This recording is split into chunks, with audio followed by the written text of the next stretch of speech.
இந்த வேளையிலும் கூட நாமும் ரோமருக்கு எழுதின நிருபம் 8ஆம் அதிகாரம் அதனுடைய 32வது வசனத்தை தியானிக்க போகிறோம். ரோமர் 8:32.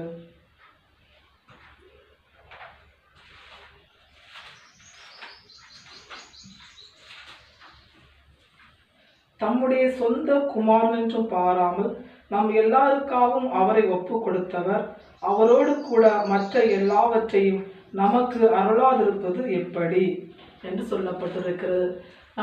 தம்முடைய சொந்த குமாரன் என்றும் பாராமல் நமக்காக இயேசு கிறிஸ்துவை ஒப்பு கொடுத்தவர் பிதாவாகிய தேவன். இயேசு கிறிஸ்து இந்த உலகத்திலே பிறந்த பொழுது உலகம் பாவத்தை நோக்கி சென்று கொண்டிருந்தது. பாவத்தில் இருக்கிற மக்களை மீட்டுக் கொள்வதற்காக, அழிவை நோக்கி சென்ற ஜனங்களை மீட்டுக் கொள்வதற்காக, மரணத்தை நோக்கி நரகத்தை நோக்கி சென்று கொண்ட மக்களை மீட்டுக் கொள்வதற்காக பிதாவாகிய தேவன் சொந்த குமாரன்றும் பாராமல் இயேசு கிறிஸ்துவை இந்த உலகத்திற்கு அனுப்பி நமக்கு ரட்சிப்பை வழங்கினார். அந்த இயேசு கிறிஸ்து மற்ற எல்லாவற்றையும் அருளாதிருப்பது எப்படி என்று சொல்லப்பட்டிருக்கிறது. இந்த உலகத்திலே வாழ்கின்றவர்கள் எல்லாருமே ஒருவித தேவைகளோடு கூட வாழ்ந்து கொண்டிருக்கிறார்கள். ஆண்டவராகிய இயேசு கிறிஸ்து மனிதனை படைக்கிற பொழுதே அவனுக்கு உண்டான எல்லாவற்றையும் படைத்து விட்டுதான் பிற்பாடுதான் கடைசியாக மனிதர்களை படைத்தார் என்று நாம் பார்க்கிறோம். எல்லாவற்றையும் வானம், பூமி, புல், செடி, கொடி, மரங்கள், ஜீவ விருட்சங்கள், கனிதரும் செடிகள், புல் பூண்டுகள், மனிதனுக்கு கொடுக்க வேண்டிய எல்லாவற்றையும் அவன் வாழ்வதற்கு அத்தியாவசியமான எல்லாவற்றையும் படைத்து விட்டுதான் ஆண்டவராகிய தேவன் மனிதர்களை படைத்தார். அப்படி அவர் படைத்திருக்கிற பொழுது ஒரு மனிதன் தேவைக்காக ஆண்டவரை தேட வேண்டிய ஒரு அவசியமும் இந்த உலகத்திலே இல்லை என்று வேதம் சொல்லுகிறது. தேவனுடைய பிள்ளைகளே, சொந்த குமாரனை இந்த உலகத்திலே படைத்த தேவன் மனிதனுக்கு வேண்டிய எல்லாவற்றையும் உருவாக்கி கொடுத்திருக்கிற ஆண்டவர் ஒரு மனிதன் தன்னை ஆராதிக்கிற மனிதனுக்கு அவனுக்கு இந்த உலகத்தில் அவன் வாழ்வதற்கு வேண்டிய எல்லாவற்றையும் கொடுக்காமல் எப்படி இருப்பார் என்று சொல்லப்பட்டிருக்கிறது. அங்காளிகளுக்கே அதை கொடுக்கிறாரு. உலக மனிதர்களுக்கே தன் தேவைகளை எல்லாம் சந்தித்து கொடுக்கிறார் ஆண்டவர். அப்படி இருக்கிற பொழுது அதை ஏன் ஆவிக்குரிய பிள்ளைகள் இந்த உலகத்துக்காக மாத்திரம் நாம் தேவனை தேடி போக வேண்டும்? தேவைகளை அவர் தராமல் எப்படி இருப்பார்? எல்லா தேவைகளையும் கர்த்தர் நமக்கு நிறைவேற்றி கொடுக்கிற ஆண்டவராய் இருக்கிறார். தேவனுடைய பிள்ளைகளே, நம் தேவைக்காக இயேசுவை தேடக்கூடாது. நம்முடைய தேவையே இயேசுவாகத்தான் இருக்க வேண்டும் என்று சொல்லி ஆண்டவர் விரும்புகிறார். இன்று அநேகர் தேவைகளுக்காக மாத்திரம்தான் தேவனை தேடுகிறார்கள். அதற்காகவா இயேசு கிறிஸ்து இந்த உலகத்திலே வந்தார்? இல்லை. அதற்காகவா பிதா தமது சொந்த குமாரனை இந்த உலகத்திலே அனுப்பினார்? இல்லை. தேவனுடைய பிள்ளைகளே, அவர் தமது சித்தத்தை நிறைவேற்றும்படி அனுப்பினார். அவரை ஆராதிக்கிற நாமும் அவருடைய சித்தத்தை நிறைவேற்றுவர்களாய் இருக்க வேண்டும் என்று வேதம் சொல்லுகிறது.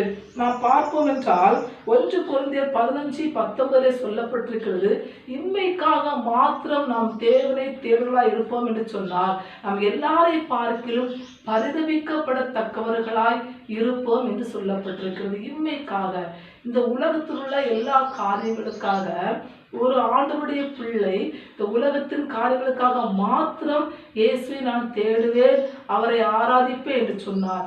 எல்லா ஜனங்களை பார்க்கிலும் நாம் பரிதவிக்கப்படத்தக்கவர்களாய் மாறிவிடுவோம் என்று வேதத்திலே சொல்லப்பட்டிருக்கிறது. அப்ப இம்மை கேட்டு ஜீவனுக்காக மாத்திரம் தேவன் இந்த உலகத்திலே மனிதர்களை படைக்கவில்லை. அவருடைய நோக்கமே மனிதர்கள் நித்திய ஜீவனை பெற்றுக்கொள்ள வேண்டும் என்பதே தேவனுடைய பிள்ளைகளை மேலான ஒன்றை தேட வேண்டும். தேவனுடைய பிள்ளைகள் மேலான ஒரு காரியத்துக்குள்ளே கடந்து வர வேண்டும். அவர்கள் இயேசு கிறிஸ்து இந்த உலகத்தில் வாழ்ந்தபொழுது பிதாவின் சித்தம் செய்வதே என்னுடைய போஜனமாய் இருக்கிறது என்று ஆண்டவர் சொன்னார். அப்ப அவரை இயேசு கிறிஸ்துவை ஆராதிக்கிற நாமும் பிதாவின் சித்தம் நிறைவேற்றுகிறவர்களாய் இயேசு கிறிஸ்துடைய சித்தத்தை நிறைவேற்றுகிற ஜனமாய் இருக்க வேண்டும் என்று சொல்லப்பட்டிருக்கிறது. கொலோசியர் 3ஆம் அதிகாரம் 1, 2, 3 வசனங்களை நீங்கள் பார்த்தீர்கள். கிறிஸ்து இயேசுக்குரிய மேலானதை தேடுங்கள் என்று சொல்லப்பட்டிருக்கிறது. நீங்கள் கிறிஸ்துடனே கூட எழுந்தது உண்டானால் கிறிஸ்து இயேசு கிறிஸ்து வலது பாசிருக்கிற மேலானவைகளை தேடுங்கள், பூமிக்குரியவை அல்ல மேலானதை தேடுங்கள் என்று சொல்லப்பட்டிருக்கிறது. அப்போ பூமிக்குரியவை அல்ல மேலாடை தேடும்படியாய்த்தான் இயேசு கிறிஸ்து நம்மை ரட்சித்திருக்கிறார் என்று வேதம் சொல்லுகிறது. அதைத்தான் மத்தேயு 6:33 முதலாவதாக தேவனுடைய ராஜ்யத்தை தேடுங்கள், பிறகு இவையெல்லாம் உங்களுக்கு கூட கொடுக்கப்படும். அடிஷனலாக வருகிறது தான் இந்த உலக ஆசீர்வாதம். அதை ஆண்டவர் தம்முடைய பிள்ளைகளுக்கு ஏற்கனவே வைத்திருக்கிறார். அதை உண்டாக்கி வைத்துதான் நம்மை படைத்திருக்கிறார், நம்மை ரட்சித்திருக்கிறார். அதற்காக நாம் இந்த உலகத்திலே, அதற்காகத்தான் நான் தேவனை தேடுவேன். ஒரு வீட்டுக்காக, ஒரு காருக்காக, ஒரு வசதி நிறைந்த ஒரு வாழ்க்கைக்காக, ஒரு வேலைக்காக, திருமணத்திற்காக இப்படித்தான் ஆண்டவரை தேடுவேன் என்று சொன்னால் நாம் எல்லா ஜனங்களை பார்க்கலாம் பரிதபிக்கப்பட வாழ்க்கைக்கு நேராய் கடந்து போய் விடுவோம். இல்லை, தேவன் நம்ம மேல் ஒரு நோக்கத்தை வைத்திருக்கிறார். அவருக்கு ஒரு சித்தம் இருக்கிறது. ரட்சிக்கப்பட்ட தேவ ஜனங்கள் தேவ சித்தத்தை அறிந்து செயல்பட வேண்டும் என்று சொல்லி கர்த்தர் விரும்புகிறார். தேவனுடைய பிள்ளைகளை, இயேசு கிறிஸ்து அதற்காகத்தான் இந்த பூமியிலே வந்தார். அவர் பிதாவின் சித்தத்தை செய்து முடித்தவராய் காணப்பட்டார்.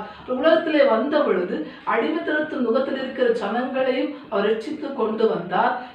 வியாதிப்பட்டவர்களை சுகமாக்கினார், மரித்தோரை உயிரோடு எழுப்பினார். நசனாகிய இயேசு கிறிஸ்துவை தேவன் வல்லமையாய் எடுத்து பிரயோஜனப்படுத்தினார். மரணத்தை, பாதாளத்தை, வேதாளத்தை யாவையும் ஜெயித்துதான் இயேசு கிறிஸ்து இந்த உலகத்திலே வாழ்ந்தார். தேவனுடைய பிள்ளைகளே, எல்லாருக்கும் ஒரு அடைக்கலம் கொடுக்கிற ஒரு நல்ல ஒரு தேவனாய் ஆண்டவர் நமக்கு வெளிப்பட்டார் என்று வசனம் சொல்லுகிறது. அப்போ இம்மைக்குரிய தேவைகளை நாம் தேடாமல் மேலானதை தேடி ஓடுகிற ஒரு அனுபவம் நமக்கு இருக்க வேண்டும் என்று வேதம் சொல்லுகிறது. பூமிக்குரியவர்களாக தேவனை தேடி பூமிக்குரியதுக்காக மட்டும்தான் நான் இதை அடைவேன் என்று சொல்லி நான் நினைக்க கூடாது. ஒரு உலகம் முழுவதையும் தனதாக்கி கொண்டாலும் தன் ஜீவனை நஷ்டப்படுத்தினால் அவனுக்கு லாபம் என்ன என்று வேதம் சொல்லுகிறது. என்னுடைய பிள்ளைகளை, உலகம் முழுவதையும் நாம் ஆதாயப்படுத்தி கொண்டாலும் நம்முடைய ஜீவன், நம்முடைய ஆத்மா நஷ்டப்பட்டு போகும் என்று சொன்னால் நாம் அதில் என்ன லாபத்தை இந்த உலகத்திலே காண முடிகிறது? ஜீவன் நஷ்டப்பட்டு போனால் நம்ம உலகத்தில் சம்பாத்தியம் பண்ணி எதை அனுபவிக்க போகிறோம்? தேவனுடைய பிள்ளைகளே, அப்படின்னு சொன்னால் உலகத்தில் எதுவுமே அனுபவிக்க கூடாது, அனுபவிக்கலாம். எல்லாவற்றுக்கும் அந்தந்த நாளுக்குள்ள பாடு ஆண்டவர் தருகிறார். ஒவ்வொரு நாளும் அந்தந்த நாளுக்குள்ள தேவைகளை கர்த்தர் சந்தித்து தருகிறார். போதும் என்கிற மனசு ஒரு தேவ பிள்ளைக்கு இருக்க வேண்டும். போதும் என்கிற மனதுடனே கூடிய தேவ பக்தி மிகுந்த ஆதாயம். நீங்கள் இந்த பூமியிலே மிகுந்த ஆதாயத்தை சம்பாதித்துக் கொள்ள வேண்டுமா? போதும், எனக்கு இருக்கிறவைகள் போதும், இயேசு கிறிஸ்து எனக்கு தந்தவைகள் போதும், இன்று நான் வாழ்வதற்கு ஏற்ற சூழ்நிலைகளை கர்த்தர் உருவாக்கி வைத்திருக்கிறார் போதும், இன்றைக்கு எனக்கு வேண்டிய எல்லாவற்றையும் தந்திருக்கிறார் போதும், நாளை ஒன்று இருக்கும் என்று சொன்னால் அது என்னை வைத்திருப்பார் என்று சொன்னால் நாளைக்கு வேண்டியவரை நாளைக்கு கர்த்தர் செய்வார் என்கிற ஒரு நல்ல ஒரு மனசு நமக்கு இருக்க வேண்டும். என்னுடைய பிள்ளைகளே, அப்புறம் பூமிக்குறிகளை தேடுவதற்காக இந்த உலகத்திலே வரவில்லை. இந்த பூமிக்குறிகளை தேடுவதற்காக மட்டும் தேவன் நம்மை ரட்சிக்கவில்லை. மேலான ஒரு அனுபவம், அந்த பிதாவின் மகிமை பொருந்தி அந்த சித்தத்தை செய்து அவரோடு கூட வலது வாசல் வீற்றிருக்கிற அவரோடு கூட மகிமையிலே அவரோடு கூட அரசாள போகிற அந்த நாளுக்கு வேண்டிய காரியங்களை இந்த பூமியிலே நாம் செய்ய வேண்டும் என்று சொல்லி தேவன் எதிர்பார்க்கிறார். தேவனுடைய பிள்ளைகளே, பாருங்க, 1 யோவான் 3:20 சொல்லப்பட்டிருக்கிறது, நித்திய ஜீவனை அளிப்பேன் என்பதை அவர் நமக்கு கொடுத்த வாக்கு தத்தமாய் இருக்கிறது. இந்த பூமியிலே நாம் வாழ்கிற பொழுது நித்திய ஜீவன் ஒன்று உண்டு என்று நாம் மறக்க கூடாது. உலகத்தார் சில நேரங்களில் மறந்து போகிறார்கள். மரித்த பிற்பாடு சில பேர் சொல்லுவாங்க, வடக்கோ தெற்கோ எங்கு போகிறது யாருக்கு தெரியும், மரித்த பிற்பாடு மனிதனுக்கு ஒன்றுமே இல்லை என்று சொல்லி. ஆனால் ரட்சிக்கப்பட்ட நமக்கு அப்படி ஒரு வாழ்க்கை இல்லை. மரித்த பிற்பாடுதான் புது வாழ்வு என்று சொல்லி ஆண்டவர் ஒன்று வைத்திருக்கிறார். அது அந்த ஆத்மா கர்த்தருக்குள் பரிசுத்தமாய் வாழ்ந்து தேவ சித்தத்தை செய்து நிறைவேற்றுகிற ஆத்மாவா இருந்தால் அது ஒன்று பரலோக ராஜ்யத்தை அடைய வேண்டும்.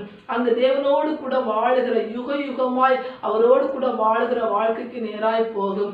அப்படி இல்லை என்று சொன்னால் யுக யுகமாய் பாதாளத்திலே வேதனைப்படுகிற வாழ்க்கைக்கு நேராய் போகும். தேவனுடைய பிள்ளைகளே, அப்ப தேவன் நம்மளை எப்படி வாழ விரும்புகிறன்னு சொல்லி நாம் இந்த பூமியில இருக்கிற பொழுது தேவனோடு கூட இருந்து வாழ்கிற வாழ்க்கையை பெற்றுக்கொள்ள வேண்டும். நீங்கள் ஏழை லாசரு பணக்காரன் அந்த கதையை நீங்கள் பார்ப்பீர்கள் என்று சொன்னால் இருவருமே தேவனை ஆராதிக்கிறவர்கள் தான். பணக்காரனா இருந்த ஐஸ்வர்யவானும் தேவனை ஆராதிக்கிற மனுஷனாய்த்தான் காணப்பட்டான். ஏழை லாசருவும் தேவனை ஆராதிக்கிற மனுஷனாய் காணப்பட்டான். இரண்டு பேருடைய வாழ்க்கை கொஞ்சம் வித்தியாசமாக இருந்தது. தேவனுடைய பிள்ளைகளே, லாசரு ஏழையாகவும் தரித்திரப்பட்டவனாகவும் காணப்பட்டான் என்று வேதத்திலே சொல்லப்பட்டிருக்கிறது. அவனுடைய உடம்பில் இருக்கிற புண்களை நக்குவதற்கு நாய்கள் வந்து அவன் புண்களை நக்கக்கூடிய அளவுக்கு அவனுடைய சரீரம் மிகவும் கேவலமான முறையிலே காணப்பட்டது. அவனுடைய உள்ளத்திலே அவன் ஐஸ்வர்யவானாய் காணப்பட்டான். வேதம் சொல்லுகிறது, தேவன் இவ்வுலகத்தில் தரித்திரரை விசுவாசத்தில் ஐஸ்வர்யவான்களாய் மாற்றி இருக்கிறார். நம்முடைய தேவனும் நம்மை விசுவாசத்தில் ஐஸ்வர்யவான்களாய் மாற்றுவதற்காக தரித்திரர் ஆனார் என்று வசனம் சொல்லுகிறது. ஏழை லாசருவும் விசுவாசத்தில் ஐஸ்வர்யவானாய் இருந்தான்.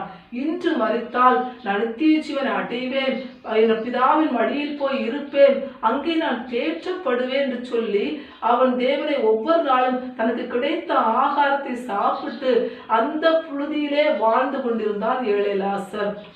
பணக்காரனும் அவன் தேவனை ஆராய்த்தான், தசபம் காணிக்கைகள் எல்லாம் கொடுத்தான். அவனும் ஆண்டவரை ஆராய்த்து நல்ல பிள்ளையாகத்தான் இருந்தான். ஆனால் அவனுக்கு நித்திய ஜீவனை குறித்த ஒரு கவலை இல்லாமல் போயிற்று. இரண்டு பேரும் மரித்த பொழுது லாசர் ஆபிரகாமின் மடியிலே தேற்றப்படுகிறான். ஐஸ்வர்யவானோ அந்த நரகத்திலே வேதனைப்படுகிறதாக நாம் பார்க்கிறோம். தேவனுடைய பிள்ளைகளே, ஒருவன் விசுவாசத்தில் ஐஸ்வர்யவானாய் இருந்து மரித்து நித்திய ஜீவனுக்குள் பிரவேசிக்கிறான். ஒருவன் உலகத்திலே ஐஸ்வர்யவானாய் இருந்தான், ஆனால் விசுவாசத்திலே ஆவிக்குரிய வாழ்க்கையை தரித்திரனாய் காணப்பட்டு போனான். ஆவிக்குரிய வாழ்க்கையிலே அவனுக்கு விசுவாசம் குறைவாக இருந்தது. எல்லாவற்றை அனுபவிக்கிற காரியங்கள் அவனுக்குள்ள இருந்தபடினாலே நித்திய ஜீவனை குறித்த ஒரு காரியம் அவனுடைய இருதயத்துக்குள் இல்லாமல் போனபடினாலே அவனால் நித்திய ஜீவனுக்குள் பிரவேசிக்க முடியவில்லை.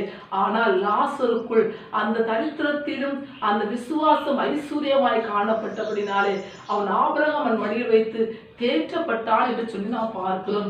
இதுதான் ஒரு உண்மையான ஒரு வாழ்க்கை. தேவனுடைய பிள்ளைகளே, நாம் இந்த உலகத்தில் ஏழையாக இருக்கலாம், படிக்காதவர்களாக இருக்கலாம், ஒருவேளை நாம் நாகரிகமற்ற நான் ஒரு மலைவாசியை போல, ஒரு ஆதிவாசியை போல எங்கோ ஒரு மூலையிலே நான் இருக்கிறேன், நாகரிகம் கூட எனக்கு தெரியாது என்று சொல்லுகிற ஒரு தேவனுடைய பிள்ளைகளாய் நீங்கள் இருக்கலாம். தேவனுடைய பிள்ளைகளே, ஆனால் அது முக்கியமல்ல. ஆண்டவருக்கு அது முக்கியமல்ல. தேவனுடைய பிள்ளைகளே, உங்கள் விசுவாசம் எப்படிப்பட்டதா இருக்கிறது? மக்களுடைய சபை குறித்து வேதம் சொல்லுகிறது, அவர்கள் கொடிய உபத்திரவத்திலும் மிகுந்த தரித்திரத்திலும் கர்த்தருக்கு உதாரணமாய் கொடுத்தார்கள் என்று சொல்லப்படும். அப்படின்னு சொன்னால் அவர்கள் மிகுந்த உபத்திரத்தை சகித்தார்கள். கொடிய தரித்திரம் அவர்களுக்கு இருந்தாலும் விசுவாசத்தில் அவர்கள் குறைவில்லாதவர்களாய் இருந்திருக்கிறார்கள். ஆகையால் தான் கர்த்தருக்கு ஏதாவது செய்ய வேண்டும் என்கிற வாஞ்சியோடு அந்த மிஷனரி தர்ம பணத்தை சேகரித்து கொடுப்பதிலே மற்ற ஜனங்களை பார்க்கலும் மாதிரி உள்ளவர்களாய் இருந்தார்கள் என்று வேதம் சொல்லுகிறது. தெசலோனிக்கே சபை குறித்து சொல்லப்படுகிற விசுவாசத்திலும் பொறுமையிலும் அன்பிலும் அன்போடு கூடிய பிரயாசத்திலும் மற்ற ஜனங்களுக்கு முன்மாதிரிகளாய் இருந்தார்கள், மற்ற சபைகளுக்கு முன்மாதிரிகளாய் காணப்பட்டார்கள் என்று சொல்லப்பட்டிருக்கிறது. அப்போ பாருங்கள், பெரேயா சபை குறித்து சொல்லப்பட்டிருக்கிறது, கர்த்தருடைய வசனத்தை மனோவாஞ்சியை ஏற்றுக்கொண்டு வந்தினாலே மற்ற தெசலோனிக்கே உள்ளவர்களை பார்க்கலும் நற்குணசாலிகளாய் இருந்தார்கள் என்று சொல்லப்பட்டிருக்கிறது. அப்ப எதனால் அவர்கள் நற்குணசாலிகளாய் இருந்தார்களாம்? வேத வசனம் இப்படி இருக்குதா என்று ஆராய்ந்து பார்த்ததினால். இதனால் அவர்கள் மற்ற சபைகளுக்கு மாதிரிகளாய் இருந்தார்களாம். விசுவாசம், அன்போடு கூடிய பிரயாசம், பொறுமையோடு இருந்தபடினாலே மற்ற சபைகளுக்கு தெசலோனிக்கே சபை மாதிரியான சபையாய் காணப்பட்டதாம். அதே போல மக்கதோனியா சபை கொடிய உபத்திரம், மிகுந்த தரித்திரம், ஆனாலும் அவர்கள் மற்றவர்களுக்கு கொடுக்க வேண்டும், உதாரணமாய் கொடுக்கிற ஒரு உள்ளம் இருந்ததற்கு காரணம் விசுவாசம்.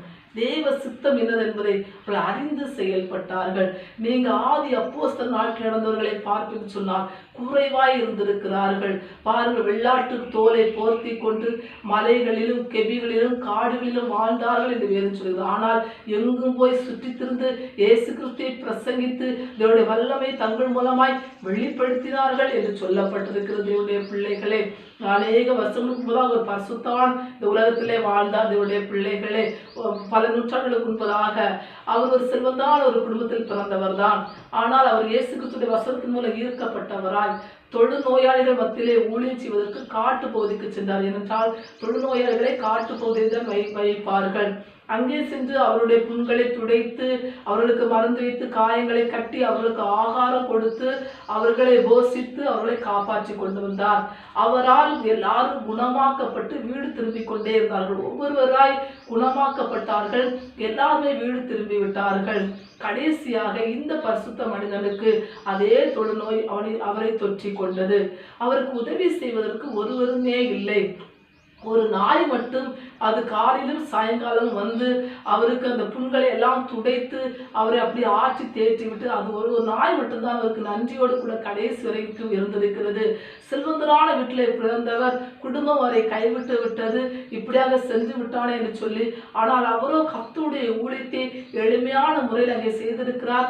அவர் அநேக அற்புதங்களை செய்து பாருங்கள், அநேக குஷ்டரோகிகள் அவர்கள் சுகமாகி வீட்டுக்கும் போய்விட்டார்கள். இவரை கடைசியாக குஷ்டரோகம் பிடித்துக் கொண்டது. சாகர வரைக்கும் தேவனை அந்த காட்டுக்குள்ளே இருந்து ஆராதித்து சாகர பொழுதும் மரண தருவாய் இருந்த பொழுதும் அவருடைய சரித்திருக்கிற வியாதியை குறித்து கவலைப்படவில்லை. அவர் எதை குறித்து கவலைப்படாமல் இன்று நான் மறிப்பேன் என்று சொன்னார், அவரோடு கூட இருப்பேன் இருப்பேன் என்று சொல்லி பாடிக்கொண்டு அவர் மறித்தார். தேவனுடைய பிள்ளைகளே, அவரை மரணத்தில் பக்கத்தில் நின்ற நாய்தான் அது ஊருக்குள் சென்று தேவாலயத்து மணியை அடித்து ஓசை எழுப்பி ஜனங்களை எல்லாம் கூட்டிக் கொண்டு காட்டுக்குள் வந்து பார்த்தபொழுதுதான் அவர் இறந்து கிடந்ததை ஜனங்கள் பார்த்து பிற்பாடு சிறைத்தை எடுத்து அடக்கம் பண்ணினார்களாம். இவர்கள் எல்லாருமே எதனால் இப்படி கர்த்தருக்கு ஊழியர் விசுவாசம். இந்த பூமிக்குரிய வாழ்க்கைக்காய் அல்ல, தேவன் எனக்கு ஒரு மகிமையான வாழ்க்கை வைத்திருக்கிறார். அந்த வாழ்க்கைக்காக இந்த பூமியில் எதை அனுபவித்தாலும் பரவாயில்லை, அதை நான் இழந்து விடக்கூடாது. மேலானது ஒன்று எனக்கு மேலே ஆண்டு வைத்திருக்கிறார் என்பதை அவர் நினைவு கூர்ந்தபடினாலே விசுவாசத்திலே கையில் எடுத்துக்கொண்டு நம்பிக்கையை கையில் எடுத்துக்கொண்டு செபத்திலும் எல்லாவற்றையும் விழிப்போடு கூட இருந்து ஆண்டவரை ஆராதித்து அவருக்கு ஒரு பரிசுத்த ஊழியத்தை செய்திருக்கிறார்கள். தேவனுடைய பிள்ளைகளே, நாம் எந்த சூழ்நிலையில் இருக்கிறோம் என்பதை குறித்து அல்ல, நாம் எப்படிப்பட்ட இருதயம் உள்ளவர்களாய் இருக்கிறோம் என்பதை தான் தேவன் நமக்குள் வாசம் பண்ண முடியும். எப்படிப்பட்ட இருதயத்தோடு நாம் தேவனை ஆராதிக்கிறோம். நம்முடைய சூழ்நிலைகளை பார்க்க வேண்டாம். நம்முடைய சூழ்நிலைகளை மாற்றி அமைப்பதற்கு நாம் ஆராதிக்கிற இயேசு போதுமானவர். நம்முடைய சூழ்நிலைகள் எப்படிப்பட்டதா இருந்தாலும் அவைகளை எல்லாம் தாண்டி பெரிய காரியங்களை செய்வதற்கு இயேசு போதுமானவர். என்னை விசுவாசிக்கிறவன் தான் செய்வதும் அல்லாமல் என்னை பார்க்க பெரிய காரியங்களை செய்வான் என்று இயேசு கிறிஸ்து சொல்லி இருக்கிறாரே தேவனுடைய பிள்ளைகளே. ஆகினாலே இந்த பூமியிலே வாழ்கிற பொழுது பிதா எப்படி இயேசு கிறிஸ்து பிதாவின் சித்தத்தை செய்து நிறைவேற்றினாரோ அவரும் இந்த உலகத்திலே தரித்திரராய் நமக்காக பிறந்தாலும் அவர் விசுவாசத்தில் ஐஸ்வர்யம் உள்ளவராய் காணப்போம். மரித்த பொழுதோ ஐஸ்வர்யவானோடு இருந்தார் என்று வசனம் சொல்லுகிறது. என்னுடைய பிள்ளைகளே, ஒருவேளை நாம் எந்த சூழ்நிலை வாழ்ந்தாலும் பரவாயில்லை, ஆனால் ஆண்டவராகிய தேவன் இயேசு கிறிஸ்து நமக்கு தந்தது இந்த பூமியிலே ஜனங்கள் ஒருவரும் கெட்டு போகாமல் நித்திய ஜீவனை அடைய வேண்டும் என்பதற்காக நம்மை ரட்சித்ததும் நாம் அநேகரை நித்திய ஜீவனுக்குள் பிரவேசிக்க பண்ண வேண்டும் என்பதற்காக தேவனுடைய பிள்ளைகளே. ஆகையினாலே வேதத்தின் ஆழமான சத்தியங்களை அறிந்து கொண்டு நாம் அதை புரிந்து கொண்டு நம்முடைய வாழ்க்கையின் சூழ்நிலைகளை பார்க்காமல் அதை மாற்றி அமைக்கிற இயேசு நம்மோடு கூட இருக்கிறார். இயேசு என்னோடு கூட இருக்கிறார். நான் இயேசுவாக மாற வேண்டும். நான் அவரை போல மாறி அவரை போல இந்த பூமியிலே வாழ்ந்து அவரை போல அநேக ஆத்மாக்களை ஆதாயப்படுத்தி அநேகருக்கு விடுதலைகளை வாங்கி கொடுத்து அநேகரை சுஸ்தமாக்கி மரித்தோரை உயிரோடு எழுப்பி ஆண்டவரை போல ஒரு நல்ல ஒரு ஊழியத்தை நல்ல ஒரு தெய்வீக பணியை செய்து நான் மரித்தால் என்னோடு கூட ஆயிரமாய் ஆத்துமாக்களை பரலோகத்திலே கூட்டி சேர்க்க வேண்டும் என்கிற ஒரு வாஞ்சியோடு கூட வாழுவோம். அதற்காகத்தான் அவர் சொந்த குமாரன் பாராமல் நமக்காக ஒப்பு கொடுத்தார். பூமிக்குரியவர்களை அந்தந்த நாளுக்குள்ளதை அந்தந்த நாளுக்கு தந்து கர்த்தர் நம்மை ஆசீர்வதிப்பாராக. ஆமென்.